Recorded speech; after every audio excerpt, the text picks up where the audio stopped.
Dennis Toomey, you have today been named as the new chef de mission for the Tokyo Paralympic Games. It's not a position that's unusual to you as you return having held the same position in Rio. You must be delighted to be back and looking forward to the hard work ahead. Well, delighted and honoured that again that the Paralympics Ireland have put their faith in me to carry out the same role I carried out in Rio. Hopefully we'll be as successful as we were then, and really looking forward to the challenge. The Rio Games were, how was that as an experience? Because in terms of results achieved and medals that came home, it was a fantastic success, but you see much more than what happens in the venues. You see everything that goes on behind the scenes. Yeah, Rio had its particular challenges and there was plenty of them. Thankfully we resolved them as they came up, but it kept everyone on their toes, kept everyone with a lot of stress and very few hours sleep. But the results then made up for all that, and to have the team do so well and represent their country so proudly over in Rio, it was fabulous. Are there any particular lessons that you take from your experiences in Rio that you'll be bringing with you into the Tokyo cycle? Yes, sure.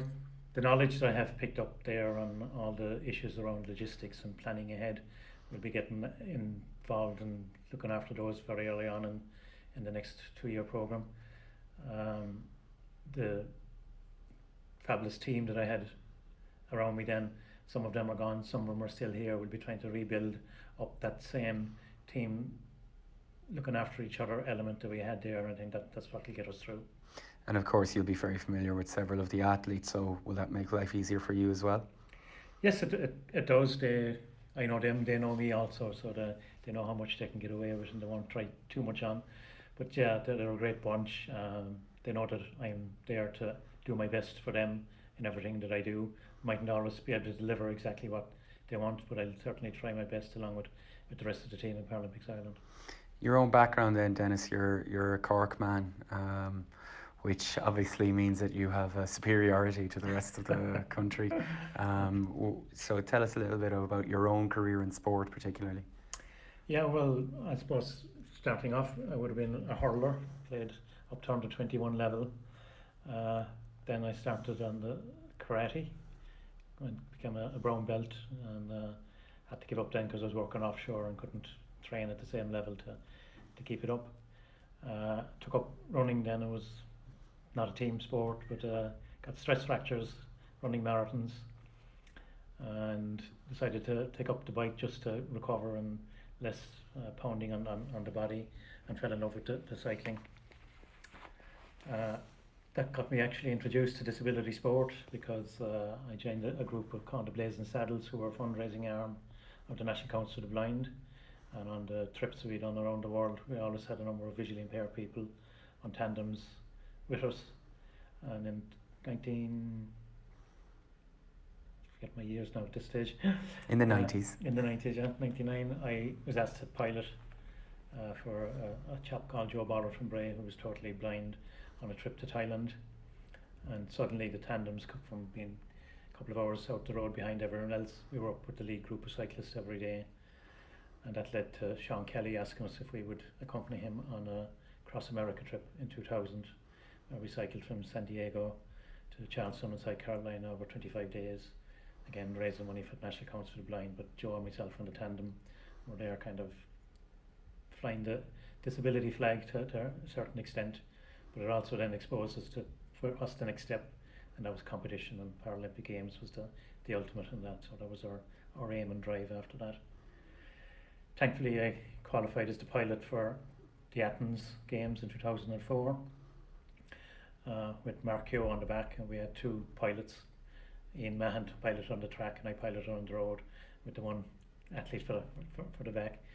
That we can't do that anymore, unfortunately. But it was the first time that Ireland had competed in the cycling element of the Paralympic Games, and we ended up in 25th out of 38 countries, so it was a good start. But we were able to build from that. We introduced amputee, cerebral palsy athletes for the Beijing cycle as well as female stoker for the tandem, with 5 bikes qualified there. Number of top 5 finishes, which was a big jump up the rankings for us.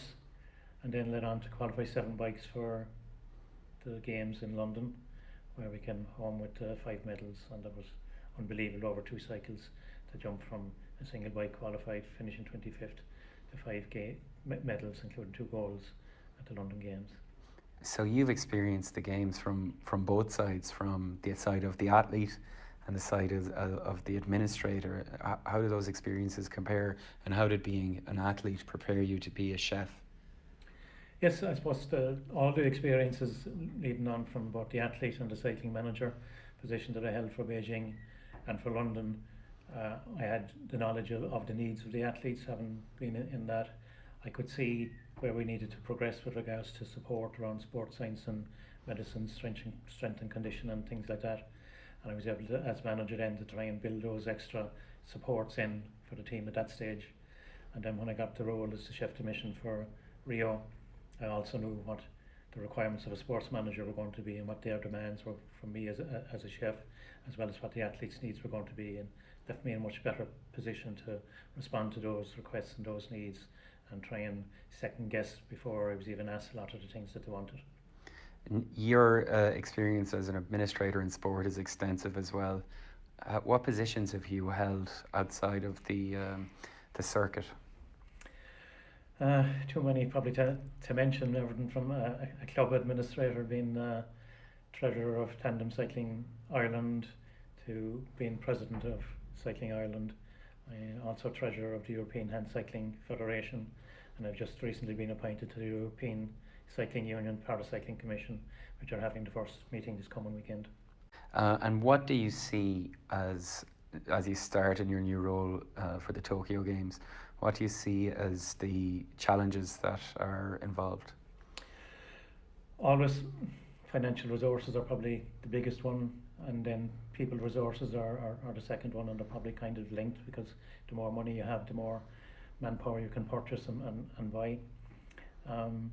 I think rebuilding the relationships that I had built for Rio will be important, particularly around the Institute of Sport and working with the service providers that will be part of the team, as much a part of the team as the athletes for me, because their care and needs and attention are what I need to deliver, and I can't do that without the support of all the service providers, but the managers and coaches from the sports, from the NGBs, and the sports science and medical people who will be backing us up with extra supports.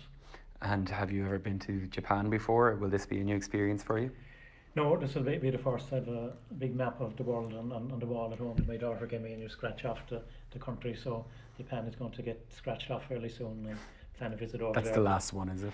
No, it is. If I get Russia, no, actually, that'll cover a lot of the world. Wow. I can get that scratched, that one. So you're looking forward to the experience in Japan and I suppose a change of culture?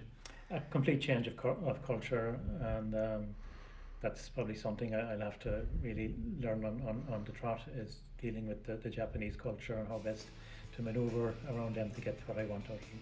Brilliant. And we look forward to seeing how you get on in the role. We wish you every success along the way. Thanks a million.